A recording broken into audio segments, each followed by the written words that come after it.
Hi, I'm Rue C. with Ninja Green in Los Angeles, and I'm going to show you how to program a sprinkler timer. What we have here is an Orbit brand. There are a few different kinds of brands. They're all a little bit different, but I will explain this one to you and it'll give you the general idea. Basically, you have a couple of different program options on a sprinkler timer, but at the very basic level, you just want to turn each sprinkler station on for maybe start with 10 minutes, maybe 3 times a week. You don't need to usually water, especially if you're watering a lawn, you don't want to water it every single day. You want to water it maybe once every other day, give it a nice deep watering, and then give it a chance to soak in. Now, this particular timer has an auto setting. This is where you leave it once it's programmed. So we're going to take it from the auto setting, and the first thing we're going to do is set the time and date. You've got the time, and you adjust the time by going up or down. So on this one, we'll put it in at 1:20 p.m. So that's correct. We hit enter to enter that. The year is 2011. Enter that. The month, adjust it up and down as you need, and up and down as you need to, and make sure you hit enter. If you hit next, it'll skip over it and it won't take. So you want to check it, flip it to time and date, and go through each, hit next to just check to make sure all the times, the dates, and the month and the year were entered correctly.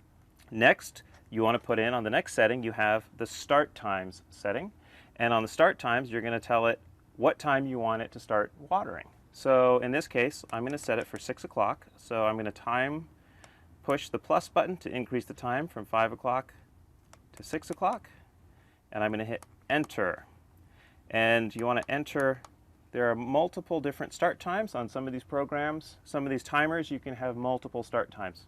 Right now, we're just going to do a simple one time of day start time. So you would use those other slots essentially if you wanted to have an evening watering time. Say if you just put new sod down and you want to water it very lightly in the morning and the evening so it never dries out. Those are the circumstances that you would use that.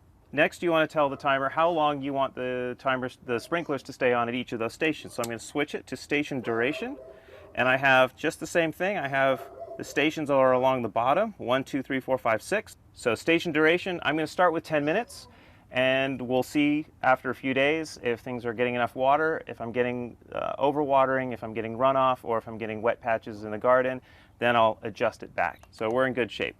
Finally, do you want it to water every day, every other day?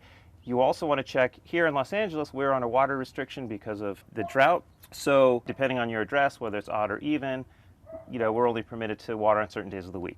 We're an even address, so we're going to be Tuesday, Thursday, and Sunday. And this timer is set incorrectly, so I'm going to clear out Monday. I'm going to hit enter on Tuesday, hit next to go to Thursday. You can see the T right there. So that's good, and I'm going to go on to Sunday, hit enter to turn on Sunday. There we go. And now it's all programmed. Don't forget, when you're done setting the timer, to go through and give it a double check, toggle through all the settings to make sure they took. If you forgot to hit enter, the changes you made won't have taken. Switch it all the way up to auto, and it should show you the current time and the day of the week that it is right now, and it's all set. I'm Rue with Ninja Green in Los Angeles, and this is how you program a sprinkler timer.